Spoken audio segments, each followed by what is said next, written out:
Students, welcome to my YouTube channel Geography Guru. आज हम पढ़ने और समझने वाले हैं क्लास 9th एसएसटी सामाजिक विज्ञान की वर्कशीट नंबर 41 यानी कि 41 को। आज की वर्कशीट भी काफ़ी आसान रहने वाली और बहुत इम्पोर्टेंट भी है।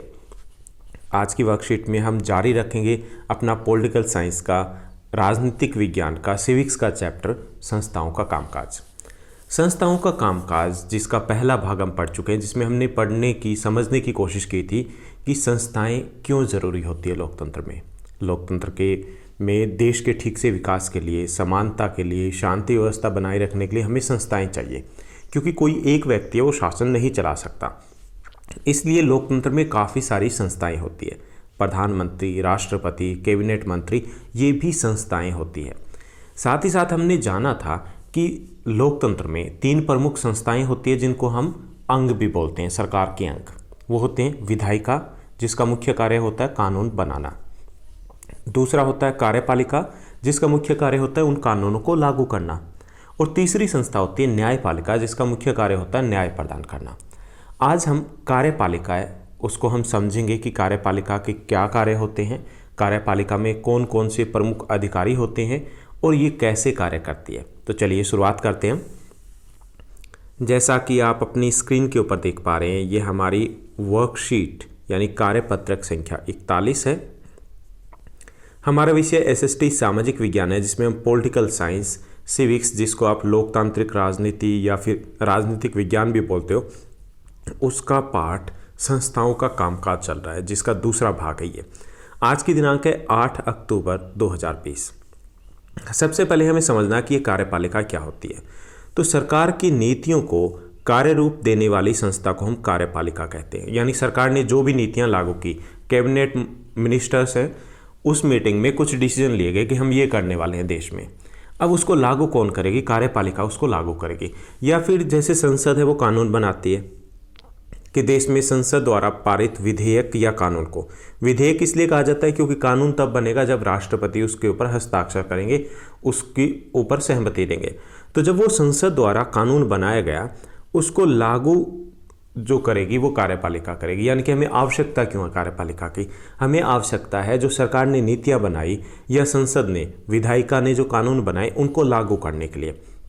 तो कार्यपालिका कौन सी हुई कि सरकार की नीतियों को कार्य रूप देने या फिर लागू करने वाली संस्था को हम कार्यपालिका बोलते हैं। इंग्लिश में इसको एग्जीक्यूटिव बोलते हैं। ओके, अब कार्यपालिका जो है वो 2 प्रकार की होती है। बहुत इंपॉर्टेंट क्वेश्चन है ये कि कार्यपालिका समझ में आ गया, सरकार की नीतियों को लागू करने वाली संस्था है वो कार्यपालिका है। ओके, और क्यों जरूरत है हमें? क्योंकि सरकार या संसद जो कानून बनाती है उनको लागू करने के लिए हमें कार्यपालिका की जरूरत होती है। अब कार्यपालिका वो 2 प्रकार की होती है। एक तो होती है राजनीतिक कार्यपालिका, ओके, और दूसरी होती है स्थायी कार्यपालिका। अब राजनीतिक कार्यपालिका में आते हैं जैसे सांसद हैं, ओके, जैसे मंत्री हैं। अब सांसद है, सभी तो कार्यपालिका में शामिल नहीं होंगे, लेकिन सांसद में से ही मंत्री बनेंगे। तो जो मंत्री हैं, मिनिस्टर्स हैं, प्राइम मिनिस्टर्स हैं, वो किस में आएंगे? वो राजनीतिक कार्यपालिका में आएंगे कि वो कार्यपालिका का तो हिस्सा है लेकिन वो राजनीतिक है। अब ये जो राजनीतिक कार्यपालिका होती है उनका निर्वाचन होता है, यानी कि उनका चुनाव होता है। इनको जनता चुनती है और एक निश्चित समय के लिए चुनती है। दूसरी होती है स्थायी कार्यपालिका। जो स्थायी कार्यपालिका होती है उसको अपॉइंट किया जाता है, नियुक्त किया जाता है। जैसे आईएएस ऑफिसर है, आईपीएस ऑफिसर है तो इनका भी वही काम, कानूनों को लागू करना, कानून व्यवस्था बनाए रखना, लेकिन इनका चुनाव नहीं होता, ये नियुक्त होते हैं और ये लंबे समय के लिए नियुक्त होते हैं, इसलिए इनको हम स्थायी कार्यपालिका बोलते हैं। अब चुनाव होंगे, सरकार तो बदल जाएगी, मंत्री बदल जाएंगे, लेकिन ये वही रहने वाले हैं। अगर सरकार बदलेगी तो भी ये लंबे समय तक वही रहने वाले। इनको हम स्थायी कार्यपालिका, प्रशासनिक अधिकारी या सिविल सर्वेंट भी इनको कहा जाता है। ओके, तो इसमें एक बहुत इंपॉर्टेंट क्वेश्चन बनता है कि राजनीतिक और स्थायी कार्यपालिका में अंतर क्या होता है। तो पहला, राजनीतिक कार्यपालिका का चुनाव होता है, स्थायी कार्यपालिका की नियुक्ति होती है, चुनाव नहीं होता। ठीक है, राजनीतिक कार्यपालिका है उनकी समयावधि कम होती है, लगभग 5 वर्ष होती है हमारे देश में। अगर दोबारा ना चुने जाएं तो दोबारा चुने जाएंगे तो दोबारा से बनेंगे। तो राजनीतिक कार्यपालिका की जो अवधि होती है, समय जो होता है वो कम होता है, जबकि स्थायी कार्यपालिका है वो लंबे समय के लिए नियुक्त किए जाते हैं। राजनीतिक कार्यपालिका वो चुनाव के बाद बदल सकती है, जबकि स्थायी कार्यपालिका में कोई बदलाव नहीं होता है। अब हम थोड़ा सा और आगे बढ़ते हैं। हम राजनीतिक कार्यपालिका में कुछ महत्वपूर्ण अधिकारी होते हैं, उनके बारे में जानने का प्रयास करते हैं। उनमें सबसे महत्वपूर्ण अधिकारी जो होता है, जो खुद एक संस्था है, वो है प्रधानमंत्री। प्रधानमंत्री सबसे महत्वपूर्ण राजनीतिक संस्था होती है, जो कार्यपालिका का ही भाग है। राष्ट्रपति लोकसभा में बहुमत प्राप्त करने वाली पार्टी या गठबंधन की जो पार्टी है, उसके नेता को प्रधानमंत्री नियुक्त करता है। यानी क्या चाहिए, लोकसभा के चुनाव होते हैं, उसमें से बहुमत जिसको मिलेगा, बहुमत कितना होता है, आधे से एक ज़्यादा। जैसे आपकी क्लास में 26 स्टूडेंट है, तो मॉनिटर आपको इलेक्ट करना है, तो जिसके पक्ष में 26 है तो 14 जो बच्चे होंगे तो उसके पास बहुमत हो गया, मेजोरिटी हो गई। तो ऐसे ही लोकसभा में जो पार्टी बहुमत प्राप्त करते हैं, जैसे अपने यहाँ पे 543 सीटें हैं। अब जिस पार्टी को 272 सीटें प्राप्त हो जाएगी तो उसके नेता को प्रधानमंत्री नियुक्त करेगा राष्ट्रपति। या फिर गठबंधन भी हो सकता है। गठबंधन कैसे होता है कि 2 या 2 से ज़्यादा पार्टियां हैं, वो मिलकर के चुनाव लड़ती है, और अगर उनको मिलकर के 272 का टारगेट, उन्होंने जो लाइन है उसको क्रॉस कर लिया, तो उनके पास बहुमत हो गया। फिर वो आम सहमति से एक नाम की सिफारिश करेगी कि इस व्यक्ति को हमें प्रधानमंत्री बनाना है, तो उसको राष्ट्रपति है वो प्रधानमंत्री नियुक्त करता है। यानी कि नियुक्त तो राष्ट्रपति करता है, लेकिन अपनी मर्जी से नहीं कर सकता। वो नियुक्त करेगा जिस पार्टी या गठबंधन को बहुमत प्राप्त होगा, और जिस नाम की वो पार्टी या गठबंधन सिफारिश करेगा, उसको वो राष्ट्रपति प्रधानमंत्री नियुक्त करता है। प्रधानमंत्री की सलाह पर, प्रधानमंत्री नियुक्त होने के बाद प्रधानमंत्री की सलाह या सिफारिश पर अन्य मंत्रियों की नियुक्ति की जाती है। प्रधानमंत्री नियुक्त होंगे सबसे पहले, उसके बाद एक पत्र दिया जाता है, एक लेटर दिया जाता है राष्ट्रपति को, जिसमें नाम दिए जाते हैं कि किन मंत्रियों की नियुक्ति करनी है। राष्ट्रपति फिर उनको नियुक्त करता है, उनको शपथ दिलाता है, बशर्ते वो संसद के सदस्य होने चाहिए। यानी कौन बन सकता है मंत्री, जो संसद के सदस्य हो। हालांकि इसमें भी छूट है। छूट ये है कि अगर कोई व्यक्ति संसद का सदस्य नहीं है जब उसको मंत्री बनाया गया है, या प्रधानमंत्री भी बना है, वो संसद का सदस्य नहीं है, तो उसको 6 महीने के अंदर, 6 महीने के अंदर, यानी कि वो चाहे मंत्री बन गया हो या प्रधानमंत्री बन गया हो, तो 6 महीने के अंदर उसे संसद के किसी भी सदन का सदस्य चुना जाना जरूरी होता है। जैसे हम पहले भी कई बार ऐसा हुआ है कि हमारे देश में प्रधानमंत्री चुने गए और वो किसी भी सदन के सदस्य नहीं थे उस वक्त, लेकिन बाद में विदिन 6 मंथ, 6 महीने के अंदर उन्हें चाहे राज्यसभा चाहे वो लोकसभा है, उसका सदस्य बनना पड़ेगा। ओके, तो ये था कि देश में प्रधानमंत्री है वो किस प्रकार सरकार के गठन में भूमिका निभाते हैं। अब जो मंत्रियों की बात करते हैं, ये भी एक इम्पॉर्टेंट क्वेश्चन है कि मंत्री जिनका गठन किया जाता है, नियुक्त किए जाते हैं, वो 3 प्रकार के होते हैं, 3 समूह होते हैं मंत्रियों के। एक तो होते हैं कैबिनेट मंत्री। कैबिनेट मंत्री सबसे महत्वपूर्ण होते हैं, पावरफुल होते हैं, जिनकी बात करें। अमूमन सत्ताधारी पार्टी या गठबंधन पार्टियों के जो वरिष्ठ नेता होते हैं, सीनियर जो नेता होते हैं, और ये प्रमुख मंत्रालय के प्रभारी होते हैं। जैसे हम बात करें वित्त मंत्री, रक्षा मंत्री, गृह मंत्री, या HRD मिनिस्टर, जो एजुकेशन मिनिस्टर जिसको अब कहा जाता है, तो वो सभी क्या है, वो प्रमुख मंत्री है, तो वो आएंगे कैबिनेट मंत्री में। अब जब भी सरकार कोई बड़ा डिसीजन लेगी तो कैबिनेट मीटिंग होती है। आपने न्यूज़ में देखा होगा, टीवी चैनल में देखा होगा कि आज कैबिनेट की मीटिंग होगी, तो उसमें यह नहीं कि सारे ही मंत्री भाग लेंगे। कैबिनेट मीटिंग का मतलब है ये जो सीनियर मिनिस्टर्स हैं, जो इम्पोर्टेंट जिनके पास मिनिस्ट्री है, वो मिल करके एक डिसीजन लेंगे। तो ये होते हैं कैबिनेट मंत्री, जो प्रमुख मंत्री होते हैं। उसके बाद दूसरे होते हैं स्वतंत्र प्रभार वाले राज्य मंत्री। अब स्वतंत्र प्रभार वाले जो राज्य मंत्री होते हैं, आमतौर पर इनके पास थोड़े कम महत्वपूर्ण या छोटे मंत्रालय होते हैं, ठीक है। और ये कैबिनेट जो मीटिंग होती है उसमें तभी शामिल होते हैं जब उनको विशेष रूप से बुलाया जाए, अदरवाइज ये शामिल नहीं होते हैं। जैसे हम अगर बात करें स्वतंत्र प्रभार वाले राज्य मंत्री, तो ये किसको रिपोर्ट करते हैं, ये प्रधानमंत्री को रिपोर्ट करते हैं, लेकिन ये इंडिपेंडेंट होते हैं। जैसे कि कैबिनेट मंत्री है उसी तरीके से, लेकिन इनके मंत्रालय है वो इतने ज़्यादा महत्वपूर्ण नहीं होते। उसके बाद तीसरे होते हैं राज्य मंत्री। अब राज्य मंत्री स्टेट मिनिस्टर्स जिसको बोलते हैं, ये इंडिपेंडेंट नहीं है, ये भी स्टेट मिनिस्टर है, लेकिन इनके ब्रैकेट में जब भी आप देखोगे न्यूज़ चैनल में तो आएगा इंडिपेंडेंट, स्वतंत्र प्रभार। यहाँ पे ये राज्य मंत्री होते हैं, ये एक तरीके से उप मंत्री होते हैं। जैसे आप क्लास में देखते हो तो क्लास में मॉनिटर होते हैं, होते हैं, तो वो तो हो गए इंडिपेंडेंट हो गए ना, कैबिनेट मिनिस्टर्स हो गए। अब जब भी इंचार्ज होगा मॉनिटर से पूछेगा। कई बार सेकंड या थर्ड मॉनिटर भी होता है। अब जो थर्ड मॉनिटर होता है वो किसको रिपोर्ट करता है? वो रिपोर्ट करता है फर्स्ट मॉनिटर को, रिपोर्ट करता है ना। फर्स्ट मॉनिटर है, उसके अंडर में एक तरीके से उसको असिस्ट करता है, उसकी हेल्प करता है।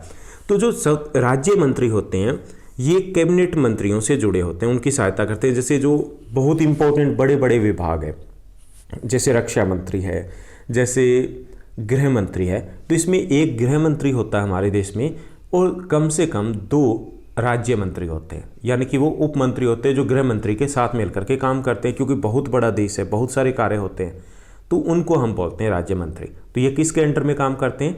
ये काम करते हैं जो कैबिनेट मंत्री होते हैं उनके अंडर में, उनके नीचे काम करते हैं। अब हमारे देश में तो इनको राज्य मंत्री बोलते हैं, जबकि अमेरिका या ब्रिटेन की बात करें तो वहाँ पे बोलते हैं उप मंत्री, ओके, डिप्टी मिनिस्टर, यानी कि उनके नीचे काम करने वाले। तो ये तो बात हुई कि मंत्रालय या मंत्री कितने प्रकार के होते हैं। कैबिनेट मंत्री, राज्य मंत्री स्वतंत्र प्रभार के साथ, और राज्य मंत्री। अब हम प्रधानमंत्री की शक्तियों की बात करेंगे। अभी तक हमने बात की कि प्रधानमंत्री की सरकार के गठन में क्या भूमिका होती है, कैसे वो सरकार के गठन में अपनी भूमिका निभाते हैं। प्रधानमंत्री है वो देश के मुखिया तो नहीं होते, लेकिन सरकार के मुखिया होते हैं। देश के मुखिया कौन होते हैं? देश के मुखिया होते हैं राष्ट्रपति। जैसे आप अगर अपने घर में देखोगे तो घर में एक तो आपके घर के मुखिया होते हैं जो बाहर या जिनके नाम पर सारे डिसीजन लिए जाते हैं। जैसे मान लीजिए कि पापा जी आपके, वो सारे डिसीजन लेते हैं, और लेकिन वास्तविक शक्तियां हो सकता है कि आपकी मामा के पास हो, कि उनको बताते आपके मामा हो कि ये करना है, वैसे करना है। हो सकता है कुछ घरों में ऐसा हो। तो ऐसे ही हमारे देश में है कि वैसे तो देश के मुखिया संविधान के अनुसार राष्ट्रपति है, लेकिन उनके पास शक्तियाँ नहीं हैं, नाम मात्र की शक्तियों का प्रयोग करते हैं प्रधानमंत्री। तो प्रधानमंत्री क्योंकि सरकार के प्रमुख होते हैं तो इनके पास बहुत सारे अधिकार होते हैं। जैसे कैबिनेट की जो बैठक होती है, मीटिंग होती है, उसकी अध्यक्षता करते हैं। ये विभिन्न कार्यों में समन्वय करते हैं। जैसे गृह मंत्री है या वित्त मंत्री है, तो उनके आपस में जो तालमेल होगा वो तालमेल कौन बिठाएंगे? वो प्रधानमंत्री बिठाएंगे। जैसे स्कूल में है तो स्कूल में जो अलग अलग इंचार्ज है, mid day meal incharge, activity incharge, discipline incharge, तो वो तो अलग अलग डिपार्टमेंट हो गए, मंत्रालय हो गए ना। और प्रिंसिपल सर या मैम है वो प्रधानमंत्री की तरह हो गए, ओके। तो उनमें तालमेल बिठाएंगे, किसको कब क्या करना है वो कौन बताएगा? वो प्रिंसिपल सर या मैम बताते हैं। ऐसे ही प्रधानमंत्री है वो कैबिनेट मीटिंग होगी, उनकी अध्यक्षता करेंगे, यानी मीटिंग को बुलाएंगे। साथ ही साथ अलग अलग जो मंत्रालय है उनमें तालमेल बिठाएंगे कि कौन सा कार्य, ऐसा ना हो कि आपस में ही गड़बड़ हो जाए। वो विभिन्न जो विभागों में अगर कोई आपस में कोई विवाद हो जाए कि यहाँ पे वित्त मंत्रालय चाहता कि ऐसा हो, पर्यावरण मंत्रालय चाहता कि ऐसा ना हो, तो अगर ऐसा कुछ हो जाए तो विवादों का निपटारा भी प्रधानमंत्री करते हैं। इसके साथ साथ वो जो सभी डिपार्टमेंट है देश में जो भी हो रहा है उस पर निगरानी रखने का कार्य भी प्रधानमंत्री का होता है। मंत्रियों को काम का वितरण भी प्रधानमंत्री करते हैं। जैसे उन्होंने सिफारिश कर दी कि इन मंत्रियों को, इन जो सांसदों को मंत्री बनाया जाना है, राष्ट्रपति ने उनको शपथ दिला दी। अब उनको काम दिया जाएगा कि कौन गृह मंत्री बनेगा, कौन वित्त मंत्री बनेगा, कौन रक्षा मंत्री बनेगा। वो काम प्रधानमंत्री का है, वो उनके काम का निपटारा करते हैं, उनका वितरण करते हैं। कैबिनेट के भीतर सबसे प्रभावशाली जो व्यक्ति होता है वो प्रधानमंत्री होता है। जैसे कैबिनेट जो हमने बात की थी कि जो प्रमुख मंत्री होते हैं वो सबसे बड़े डिसीजन लेते हैं देश के, जीएसटी का क्या होना है, या कोविड के मामले में हमने देखा कि कैबिनेट जो मिनिस्ट्री है या कैबिनेट मंत्री, उनकी कई बार कैबिनेट की मीटिंग हुई है, लेकिन उसमें सबसे शक्तिशाली प्रधानमंत्री होता है। उसमें चर्चा की जाती है, लेकिन फाइनल डिसीजन किसका होगा? वो प्रधानमंत्री का होगा।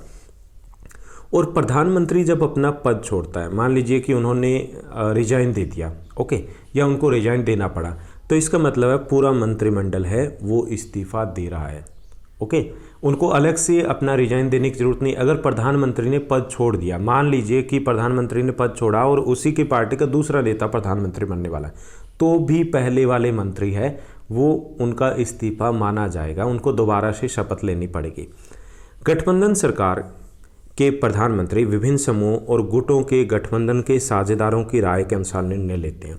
जैसे गठबंधन होता है, कई बार ऐसा होता है कि किसी एक पार्टी के पास मेजोरिटी नहीं है, तब क्या होगा कि जितने भी अन्य दलों के साथ मिलकर के उन्हें बहुमत प्राप्त है तो उन सभी से राय लेनी होगी। जैसे हमने पिछली सरकार में देखा, जो कांग्रेस की सरकार थी, डॉक्टर मनमोहन सिंह प्रधानमंत्री थे, तो अपेक्षाकृत वो इतने खुलकर निर्णय नहीं ले पाते थे क्योंकि वहाँ पर खिचड़ी सरकार थी।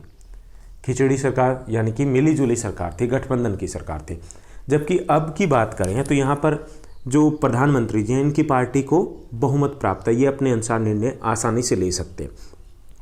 तो ये सब कुछ कार्य होते हैं प्रधानमंत्री, जिनको हम कार्य बोल सकते हैं, शक्तियाँ बोल सकते हैं या अधिकार बोल सकते हैं। अब हम बात करते हैं राष्ट्रपति की। प्रधानमंत्री सरकार के मुखिया होते हैं और राष्ट्रपति देश के मुखिया होते हैं। राष्ट्रपति राष्ट्राध्यक्ष होते हैं, यानी कि राष्ट्र के अध्यक्ष या राष्ट्र के मुखिया होते हैं। राष्ट्रपति का चयन है वो जनता द्वारा नहीं होता। भारत में अगर हम बात करें, प्रधानमंत्री, सांसद है, जो लोकसभा के सदस्य होते हैं, उनका हम चुनाव करते हैं। अब प्रधानमंत्री है वो सांसद में से कोई एक बनता है, लेकिन राष्ट्रपति है उनका वोट हम नहीं डालते। आप अपने पेरेंट्स से पूछोगे कभी वोट डाल के चुनाव किया हमने? नहीं किया।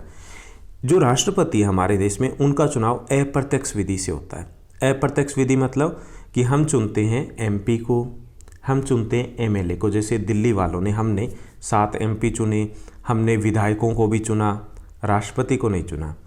अब राष्ट्रपति को कौन चुनते हैं फिर? इनका अप्रत्यक्ष विधि से चुनाव होता है। इनका चुनाव करते हैं संसद और राज्य विधानसभा के सदस्य, यानी कि सभी राज्यों के जो विधानसभा सदस्य हैं और जो सांसद है वो वोट डालते हैं। लोकसभा राज्यसभा के सांसद है वो वोट डालते हैं और जिसको अधिक वोट मिलेंगे उसको विजेता घोषित कर दिया जाता है, यानी कि वो राष्ट्रपति बनेंगे। ओके, तो इसका चुनाव जो होता है राष्ट्रपति पद का, वो होता है अप्रत्यक्ष विधि से, इनडायरेक्ट मेथड से होता है। राष्ट्राध्यक्ष जो हमारे राष्ट्रपति हैं वो नाम मात्र की शक्तियों का प्रयोग करते हैं। कहने को तो सारे समझौते राष्ट्रपति के नाम पे होते हैं, कहने को तो सरकार जो चलाई जाती है वो राष्ट्रपति के नाम से चलती है, लेकिन वास्तव में राष्ट्रपति के पास शक्तियाँ वो नाम मात्र की होती है। फिर भी देश के सभी राजनीतिक संस्थाओं के कामों की निगरानी करना राष्ट्रपति का कार्य होता है। उनको ऑब्जर्व करना है क्या ठीक से कार्य कर रहे हैं। सारे कानून और सरकार के प्रमुख नीतिगत फैसलों में भी उनकी भूमिका प्रमुख रहती है, क्योंकि ये सलाह दे सकते हैं। उनको माने ना माने अलग बात है, लेकिन सलाह देते हैं। सभी प्रमुख नियुक्तियां हैं, जैसे भारत के मुख्य न्यायाधीश, राज्यों के जो न्यायालयों के न्यायाधीश है, राज्यपाल है, चुनाव आयुक्त है, इनकी नियुक्ति भी राष्ट्रपति करता है। हालांकि ये भी क्या नाम मात्र की शक्ति है, क्योंकि नियुक्ति प्रधानमंत्री की सिफारिश के ऊपर की जाती है। वो लिख करके देते हैं कि इनको नियुक्त कर दो, राष्ट्रपति जी उनको नियुक्त करते हैं, लेकिन शक्तियां हैं। इसके साथ साथ जो एक वास्तविक शक्ति है जो प्रधानमंत्री राष्ट्रपति के कार्य है, वो है कि ये तीनों सेनाओं के सुप्रीम कमांडर होते हैं। ये वास्तविक शक्ति है। और एक और भी प्रमुख कार्य होता है कि कोई भी विधेयक, मान लीजिए संसद ने कोई विधेयक पारित कर दिया कि ये कानून बनना है, वो कानून तभी बनेगा जब राष्ट्रपति मंजूरी दे, यानी कि अपने हस्ताक्षर करते हो। तो राष्ट्रपति है, उनकी हालांकि कुछ शक्तियाँ, ज़्यादातर शक्तियाँ वो नाम मात्र की है, जो दिखावे की है, नॉमिनल पावर्स जिनको बोलते हैं, लेकिन काफ़ी सारी शक्तियाँ, जैसे वो तीनों सेनाओं के प्रमुख होते हैं। कोई भी कानून तभी, कोई भी विधेयक तभी बन पाता है कानून जब वो स्वीकृति देते हैं। तो ये आज की हमारी वर्कशीट थी, काफ़ी कुछ समझा। कार्यपालिका क्या होती है, उसकी आवश्यकता क्यों होती है। कार्यपालिका 2 प्रकार की होती है, राजनीतिक और स्थायी। क्या अंतर होता है, प्रधानमंत्री की शक्तियाँ, राष्ट्रपति की शक्तियाँ और मंत्री, हमने मंत्री परिषद की बात की थी, उसमें कितने प्रकार के मंत्रालय होते हैं। तो अब हम आगे बढ़ते हैं हमारे प्रश्नोत्तर की तरफ। आगे बढ़ने से पहले एक क्वेश्चन आपके लिए भी है। आपके लिए क्वेश्चन है जो कमेंट करके मुझे बताओगे। आपको ये बताना है हमारे देश के दूसरे राष्ट्रपति कौन थे। हमारे देश के पहले नहीं, दूसरे राष्ट्रपति कौन थे, उनका नाम है, आप मुझे कमेंट करके बताओगे। आज की इस वर्कशीट में हमें 4 क्वेश्चन दिए गए हैं, बेहद आसान से क्वेश्चन है। पहला जो हमारा क्वेश्चन है वो दिया गया है कि कार्यपालिका किसे कहते हैं और देश में इसकी ज़रूरत क्यों होती है। तो सरकार की नीतियों को कार्य रूप देने वाली या फिर लागू करने वाली संस्था को हम कार्यपालिका कहते हैं। ओके, और संसद द्वारा पारित कानून को लागू करवाने के लिए हमें कार्यपालिका की ज़रूरत होती है। ठीक है। उसके बाद सेकंड जो क्वेश्चन दिया गया बेहद आसान है। कि राजनीतिक और स्थायी कार्यपालिका में क्या अंतर है। बेहद इंपॉर्टेंट भी है, काफ़ी इंपॉर्टेंट है ये क्वेश्चन आपके एग्जाम के लिए कि राजनीतिक और स्थायी कार्यपालिका में अंतर बताना है। तो पहला अंतर है कि राजनीतिक कार्यपालिका का चुनाव जनता द्वारा होता है, जबकि स्थायी कार्यपालिका की नियुक्ति होती है, इनका चुनाव नहीं होता। एग्जाम देते हैं ना हम, IAS IPS ऑफिसर है वो एग्जाम देते हैं तो वो अपॉइंट होते हैं, नियुक्त होते हैं। दूसरा अंतर है कि राजनीतिक कार्यपालिका का कार्यकाल छोटा होता है, जैसे 5 वर्ष के लिए चुनी जाती है, जबकि स्थायी कार्यपालिका की नियुक्ति वो लंबे समय के लिए होती है, आमतौर पर रिटायरमेंट तक, 60 वर्ष या 58 वर्ष तक। तीसरा जो अंतर है कि चुनाव के बाद आमतौर पर राजनीतिक कार्यपालिका बदल जाती है, जबकि स्थायी कार्यपालिका में बदलाव नहीं होता, चाहे चुनाव कोई पार्टी जीते या हारे, जो IAS IPS ऑफिसर है वो तो वही रहने हैं। ये था हमारा सेकंड क्वेश्चन। अब हम थर्ड क्वेश्चन देखते हैं। जो तीसरा क्वेश्चन है ये भी काफ़ी इम्पोर्टेंट है कि हमारे देश में प्रधानमंत्री को कौन कौन से अधिकार प्राप्त है, यानी कि हम शक्तियों की बात करें कि प्रधानमंत्री की शक्तियाँ या कार्य कौन से होते हैं। तो पहला कार्य है कि मंत्री नियुक्त करने के लिए अपने दल के सदस्यों की नाम राष्ट्रपति को सिफारिश करते हैं प्रधानमंत्री, यानी कि किनको मंत्री बनना है। दूसरा, प्रधानमंत्री यह भी निश्चित करते हैं कि कौन से या किस मंत्री को कौन सा पद या विभाग दिया जाएगा, यानी कि विभागों का बंटवारा भी प्रधानमंत्री करते हैं। तीसरा, वह मंत्री परिषद की बैठक की अध्यक्षता करते हैं। कैबिनेट की अगर बैठक होती है तो अध्यक्ष कौन होते हैं, प्रधानमंत्री होते हैं, यानी कि उनके निर्णय फाइनल माने जाते हैं। चौथा, किसी मंत्री को त्याग पत्र देने या फिर उसे बर्खास्त करने की सलाह राष्ट्रपति को दे सकते हैं। अगर किसी मंत्री को कह सकते हैं आप यहाँ से रिजाइन दीजिए, या राष्ट्रपति को भी कह सकते हैं कि इनको डिसमिस या बर्खास्त कर दीजिए। पांचवां, वह सभी मंत्रियों की गतिविधियों को नियंत्रित या निर्देशित करते हैं, यानी कि निगरानी करते हैं पूरे देश में सभी मंत्रियों के कार्य की। तो ये थी प्रधानमंत्री की शक्तियाँ या कार्य। अब फोर्थ और लास्ट क्वेश्चन है, इसमें पूछा गया कि देश में राष्ट्रपति पद की भूमिका के महत्व को लिखिए, यानी कि राष्ट्रपति पद की शक्तियां या उनके कार्य क्या, ये हमें बताना है। तो पहला कि राष्ट्रपति देश का मुखिया होता है। राष्ट्रपति तीनों सेनाओं का प्रमुख सेनापति भी होता है। राष्ट्रपति मुख्य चुनाव आयुक्त, मुख्य न्यायाधीश, राज्यपाल इत्यादि की नियुक्ति भी करते हैं। इसके साथ साथ संसद द्वारा पारित कोई भी विधेयक राष्ट्रपति की मंजूरी के बाद ही कानून बनता है। तो ये थी राष्ट्रपति की शक्तियाँ अथवा कार्य। तो आज की वर्कशीट में उम्मीद करता हूँ काफ़ी कुछ इम्पोर्टेंट आपने पढ़ा, समझा, जाना और अच्छे से आपको समझ में आया भी होगा। आपकी पढ़ाई भी बहुत अच्छे से चल रही होगी। ऐसे ही पढ़ते रहिए, आगे बढ़ते रहिए और हमारे साथ भी बने रहिए। इस चैनल को लाइक, शेयर और सब्सक्राइब ज़रूर कीजिएगा। Thank you, bye bye, have a nice day.